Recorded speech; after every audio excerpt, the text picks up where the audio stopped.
நம்ம பார்க்க போகிறது 12th அக்கௌண்டன்சி 4வது சாப்டர் நற்பெயரில் உள்ள 6வது பயிற்சி சம். இப்போ இதில் கடந்த 4 ஆண்டுகளின் சராசரி லாபத்தில் 3 ஆண்டு கொள்முதல் என்ற அடிப்படையில் சராசரி லாபத்தினை பயன்படுத்தி நற்பெயரின் மதிப்பை கணக்கிட அப்படின்னு தந்திருக்காங்க. ஆண்டு ஒரு 4 வருஷத்துக்கு தந்திருக்காங்க, லாபம் தந்திருக்காங்க, நிறைகள் தந்திருக்காங்க. இதை வச்சு எப்படி கணக்கு பண்ணுறதுன்னு இப்போ பார்ப்போம். ஃபஸ்ட்டு நம்ம கண்டுபிடிக்க வேண்டியது கூட்டு சராசரி லாபம். அப்போ கூட்டு சராசரி லாபம்க்கு ஹெட்டிங் ஆண்டு லாபம் நிறைகள் கூட்டு லாபம் இப்படி போட்டிருக்கோம். ஆண்டு நமக்கு 2015 தந்திருக்காங்க, 2016, 2017, 2018.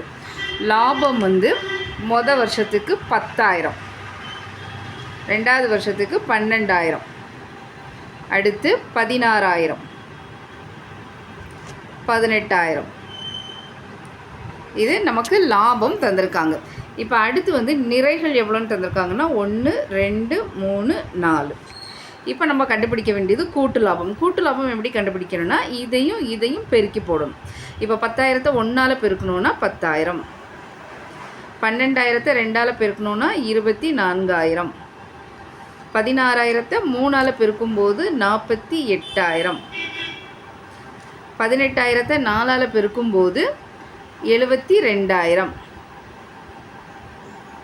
பெருக்கிட்டு இந்த நிறைகளையும் கூட்டு லாபத்தையும் நம்ம கூட்டி வைக்கணும்.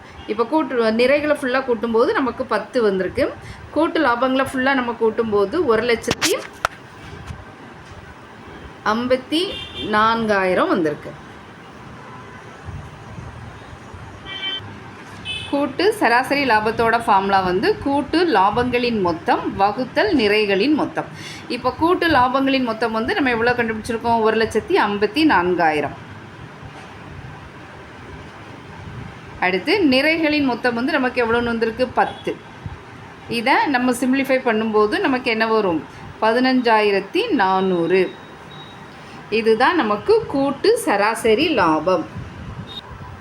அடுத்து நற்பெயர் கண்டுபிடிக்கணும். நற்பெயரோட ஃபார்முலா கூட்டு சராசரி லாபம் இன்று கொள்முதல் ஆண்டுகளின் எண்ணிக்கை. கூட்டு சராசரி லாபம் 15,400ன்னு கண்டுபிடிச்சிருக்கோம். கொள்முதல் ஆண்டுகளின் எண்ணிக்கை கணக்கில் நமக்கு 3ன்னு தந்திருக்காங்க. இதை பெருக்கும்போது 46,200 ரூபாய் வருது. இதுதான் இதோட ஆன்சர்.